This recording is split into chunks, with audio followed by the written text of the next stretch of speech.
Sejak manusia pertama kali menukar kulit binatang dengan makanan, satu pertanyaan besar muncul. Apa sebenarnya sebuah nilai? Apakah ia berasal dari benda itu sendiri, atau dari kesepakatan tak terlihat yang kita ciptakan bersama? Sebuah nilai dari zaman ke zaman bukan hanya soal benda yang ditukar, tapi keyakinan di baliknya. Di awal peradaban, manusia saling bertukar barang sesuai kebutuhan. Ini disebut sistem barter. Tapi barter punya kelemahan besar, seperti tidak efisien dan sulit menemukan kesepakatan yang seimbang. Maka manusia mulai mencari solusi lain, seperti menggunakan benda-benda yang lebih umum diterima, dari kerang laut, garam, hingga logam mulia.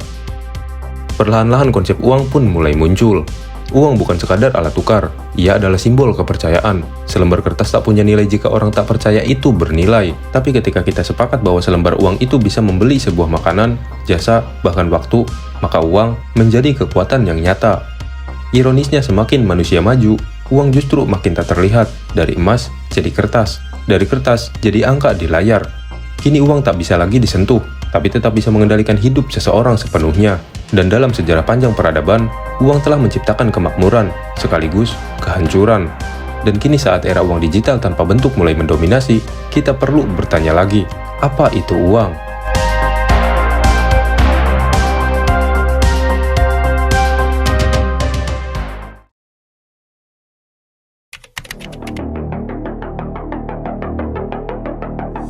Ribuan tahun lalu, manusia menemukan logam langka yang tak berkarat, berkilau, dan sulit didapat, yaitu emas. Logam ini menjadi simbol kekuasaan dan stabilitas. Kekaisaran, raja, dan pedagang agung menyepakati satu hal, emas tak pernah kehilangan sebuah nilai. Kerajaan Mesir, Yunani, hingga Romawi membangun sistem keuangan di atas emas. Mereka mencetak koin dari emas dan perak, lengkap dengan lambang penguasa dan sebagai simbol bahwa nilai koin itu dijamin oleh kekuatan militer dan politik. Koin-koin ini bukan hanya alat tukar, tapi propaganda kekuasaan. Namun, emas punya keterbatasan. Ia berat, sulit untuk dibawa, dan tidak selalu praktis untuk transaksi besar. Maka muncul gagasan baru, yaitu uang kertas, yang pada awalnya hanyalah surat janji untuk menukar emas di kemudian hari. Tapi selama orang percaya bahwa kertas itu bisa ditukar emas, nilainya tetap terjaga. Kepercayaan ini bertahan selama berabad-abad. Negara-negara menyimpan emas dalam cadangan nasional, dan uang kertas mereka dijamin oleh standar emas. Tapi tak butuh waktu lama hingga negara mulai bermain dengan batas ini, mereka mencetak lebih banyak uang daripada cadangan emas mereka. Dan ketika kepercayaan itu mulai runtuh, dunia perlahan mendekati krisis.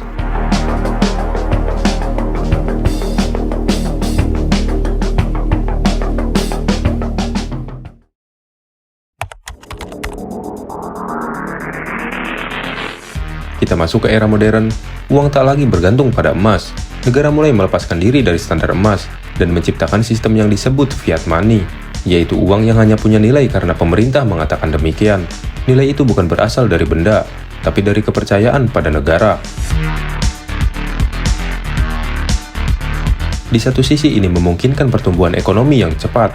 Negara bisa mencetak uang untuk membiayai proyek, menyelamatkan bank, dan mengatur inflasi. Tapi di sisi lain, ini juga memberi mereka kekuatan mutlak untuk mengendalikan pasokan uang dan bermain dengan nilai hidup warganya. Pada tahun 1929, dunia menyaksikan dampak buruk dari manipulasi ekonomi dan bentuk Great Depression. Pasar saham runtuh, bank bangkrut, dan jutaan orang jatuh miskin. Pemerintah berebut menyelamatkan sistem yang mereka sendiri rusak, tapi krisis demi krisis terus terjadi di abad ke-20 dan 21. Kita belajar bahwa uang bisa diciptakan dan dimusnahkan. Inflasi, devaluasi, bahkan hyperinflasi di Zimbabwe dan Venezuela menunjukkan betapa rapuhnya nilai jika tidak dijaga oleh kepercayaan bersama. Selembar uang bisa menjadi tak berharga hanya dalam hitungan hari. Dan dibalik itu semua, satu pertanyaan makin mengganggu dunia. Apakah sistem ini adil? Apakah kita hanya korban permainan angka?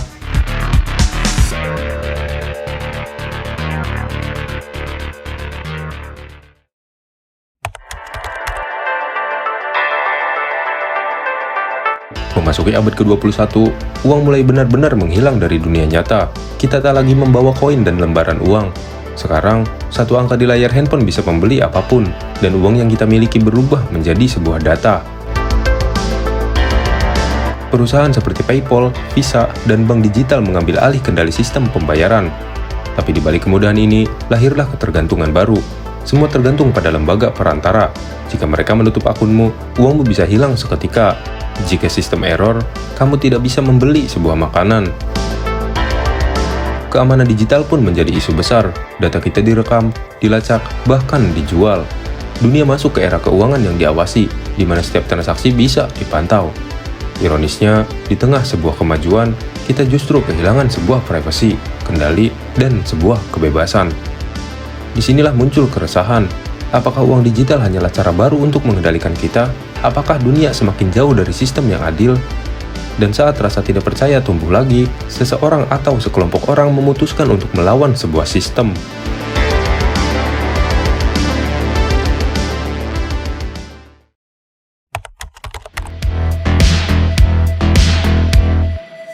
Pada tahun 2008, dunia kembali dihantam krisis ekonomi global, bank-bank raksasa runtuh, dan sistem keuangan terbukti rapuh.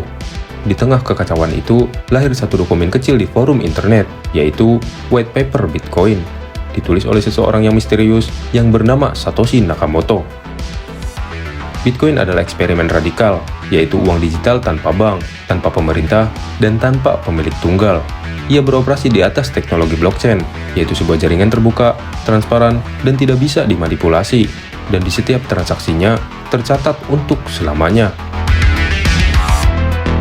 Tak seperti uang biasa, Bitcoin tak bisa dicetak seenaknya.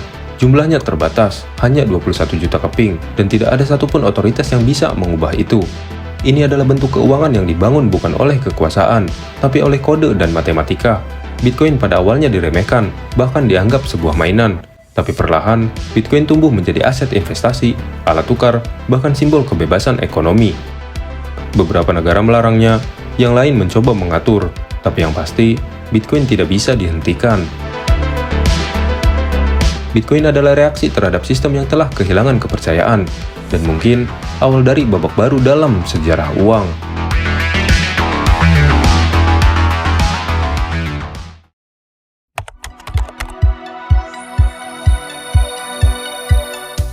Sejarah uang adalah sejarah kepercayaan, dari barter hingga emas, dari kertas hingga sebuah data. Manusia terus menciptakan cara untuk menukar nilai, tapi semakin maju sistemnya, semakin kita jauh dari kendali. Kini, uang tidak lagi soal koin ataupun sebuah lembaran. Ia adalah simbol tentang siapa yang kita percaya dan sistem apa yang kita anggap adil.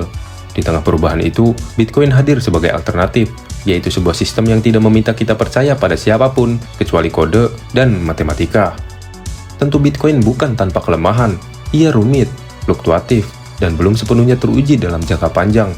Tapi satu hal yang pasti, ia memaksa kita untuk bertanya ulang tentang nilai, tentang kendali, dan tentang masa depan. Mungkin uang berikutnya bukan diciptakan oleh negara, tapi oleh komunitas global. Dan mungkin nilai bukan lagi milik segelintir institusi, tapi kita semua. Dan saat sejarah uang terus bergerak, satu pertanyaan selalu kembali. Siapa yang sebenarnya mengendalikan nilai dalam hidup kita?